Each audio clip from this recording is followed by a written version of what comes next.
तो नेपाल के हालात लगातार बयां कर रही हैं टीवी 9 भारतवर्ष की ये तमाम रिपोर्ट। सोनौली बॉर्डर के पास भैरवा में होटल पर हमला हुआ है। मौर्य होटल और कैसीनो में तोड़फोड़ की गई है, लूटपाट की गई है, ये खबर सामने आ रही है। 20 लाख से ज्यादा कैश यहां से लूट लिया गया। उपद्रवियों ने कैश लूट लिया। होटल स्टाफ ने दावा किया है कि उपद्रवियों का जो मकसद था वो लूट ही था। होटल स्टाफ ने दावा किया कि आंदोलनकारी नहीं, लुटेरे होटल पहुंचे थे।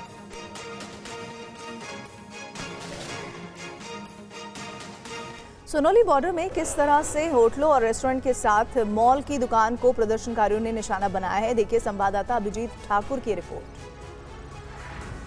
भीड़ यहाँ पर पहुंची, आपको भी चोट लगी, हम देख रहे हैं। ये तस्वीर दिखाइए कि किस तरीके से सिर्फ जो ये बात कही जा रही है कि सरकार के प्रति गुस्सा, ना ये सरकारी व्यक्ति हैं, ना इनका कोई लेना देना था, लेकिन आप देखिए जब पत्थर लगी तो इनको भी चोट लगी। क्या नाम है आपका? मेरा नाम सुनील है। सुनील, आप सरकारी नौकरी करते हैं?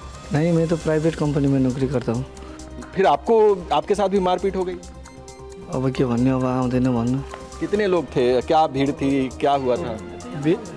भीड़ तो बहुत ज़्यादा था, बहुत ज़्यादा था। जैसे भीड़ आई आप लोगों ने भागना शुरू किया? नहीं, भागना तो क्यों किया, इधर ऐसा मत करो वैसा मत करो बोला था और समझा रहा था। समझाने के बाद में भी वो लोग शॉपिंग भी कर रहे थे उस वक्त यहाँ पे जब भीड़ पहुंची थी?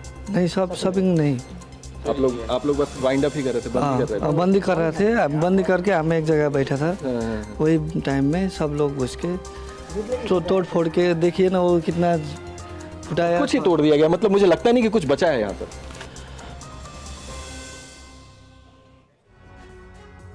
और वहीं भैरवा में प्रदर्शनकारियों ने कस्टम ऑफिस को भी निशाना बनाया और जमकर तोड़फोड़ की। नेपाल में आंदोलनकारियों ने किस तरीके से कस्टम ऑफिस को यहाँ पर निशाना बनाया, उसकी तस्वीरें हम आपको दिखाएंगे। सोनौली बॉर्डर पर इस वक्त मौजूद हैं हम नेपाल के अंदर, और सामने आप तस्वीर देखिए, आग के हवाले कर दिया गया इस कार्यालय को, और यहाँ पर तमाम सरकारी ऑफिस के जो लोग हैं वो बैठते हैं, भंसार कटता है यहाँ से, उसके बाद ही वाहन आगे की ओर जा सकते हैं। लेकिन कल शाम जब यहाँ पर उपद्रव हुआ और यहाँ पर तमाम आंदोलनकारी पहुँचे बॉर्डर के बिल्कुल पास में, तो यहाँ पर इसको आग के हवाले कर दिया गया। और आप देख सकते हैं कि आग लगने के बाद इस ऑफिस का क्या हालात हैं इस ऑफिस के। ये तस्वीरें हम आपको दिखा रहे हैं बिल्कुल एक्सक्लूसिव टीवी 9 भारतवर्ष पर, क्योंकि यहाँ तक आने की अनुमति अभी तक किसी को नहीं मिल पाई है। यहाँ पर सामने आपको हम ये तस्वीरें बॉर्डर से दिखा रहे हैं। दूसरी तरफ हम लिफ्ट की ओर जैसे ही पैन करेंगे तो आप तमाम देखेंगे कि यहाँ पर पोस्ट को भी निशाना बनाया गया, बैरिकेडिंग रखी हुई देख सकते हैं आप, उसको किस तरीके से तोड़फोड़ वहाँ पर की गई वो आप देख सकते हैं। ये सोनौली बॉर्डर में नेपाल की ओर से हम ये तस्वीरें हम आपको दिखा रहे हैं। सामने बॉर्डर है, वहाँ पर जो आर्मी दोनों तरफ से है वो तैनात है, पुलिसकर्मियों की तैनाती आपको दिखाई देगी। विरोध प्रदर्शन की आग अब निजी संपत्तियों तक पहुंच चुकी है। काठमांडू में हिल्टन होटल को आग के हवाले कर दिया गया है।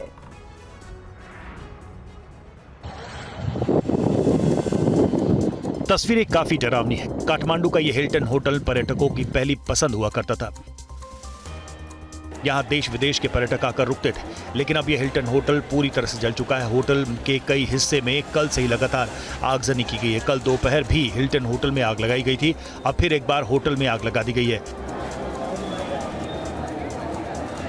कहा जा रहा है कि होटल में पूर्व प्रधानमंत्री शेरबहादुर देउबा से जुड़े निवेशकों का है, जिसकी वजह से लोगों का गुस्सा होटल के ऊपर फूट पड़ा है।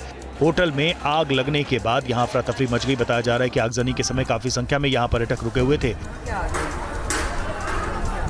अग्निकांड के बाद काफी संख्या में दमकल की गाड़ियां भी यहां पहुंची, लेकिन तब तक होटल का बड़ा हिस्सा आग की भेंट चढ़ चुका था।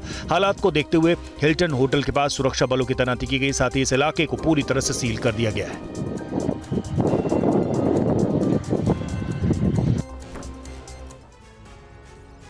और काठमांडू समेत कई शहरों में सुपरमार्केट्स को भी निशाना बनाया गया और बड़े पैमाने पर आगजनी की गई।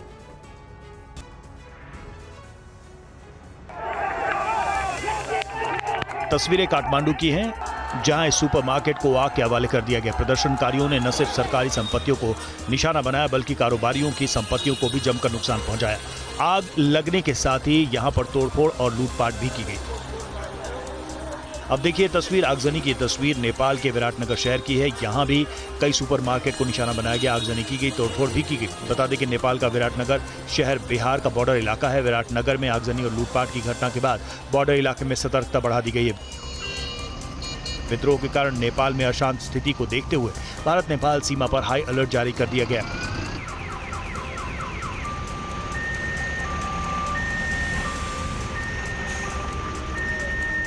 एसएसबी और दार्जिलिंग जिला पुलिस ने सीमा पर निगरानी बढ़ा दी है। पानी टंकी सीमा को लगभग सुरक्षा के घेरे में ले लिया गया है। एसएसबी के जवान सीमा पर गश्त कर रहे हैं, जबकि जिला पुलिस कड़ी निगरानी कर रही है। नेपाल में हालात बिगड़े हुए हैं और इस बीच खबर आई है कि नेपाल के 18 जिलों की जेल से करीब 6000 कैदी फरार हो गए हैं। किस जेल से कितने कैदी फरार हुए हैं, इसकी भी लिस्ट सामने आई है। नेपाल में भड़की हिंसा के बीच अलग अलग जेलों से फरार हुए कैदियों की धरपकड़ की कोशिशें तेज हो गई हैं। नेपाली सेना ने कुछ कैदियों की पहचान कर उन्हें पकड़ा भी है। खबर है कि नेपाल के 18 जिलों की जेलों से करीब 6000 कैदी फरार हो गए हैं। इसमें अकेले कास्की से 773 कैदी और नवलपरासी जेल से 500 कैदी फरार हुए हैं। चितवन से 700 कैदी, कैलाली से 612 कैदी, जलेश्वर से 576 कैदी फरार हुए हैं। नेपाल की इन जेलों से फरार कैदियों की लिस्ट भी सामने आई है। ऐसे में ये मामला भी चिंता का विषय है कि फरार कैदी देश की सुरक्षा में बाधा बन सकते हैं। ये चिन्हित कर पाना भी मुश्किल है कि कौन सा कैदी कितना खतरनाक है। वहीं नेपाल की जेलों से फरार कुछ कैदी भारत की सीमा में प्रवेश करने की कोशिश में भी हैं, जिसे देखते हुए एसएसबी के साथ पुलिस प्रशासन पूरी तरह से अलर्ट है। भारत नेपाल बॉर्डर पर चौकसी बढ़ा दी गई है। लोगों की गहन जाँच हो रही है, साथ ही इनकी तलाशी भी ली जा रही है। खबर ये भी है कि यूपी के सिद्धार्थनगर इलाके में भारत नेपाल सीमा पर कुछ कैदियों को एसएसबी ने गिरफ्तार किया है।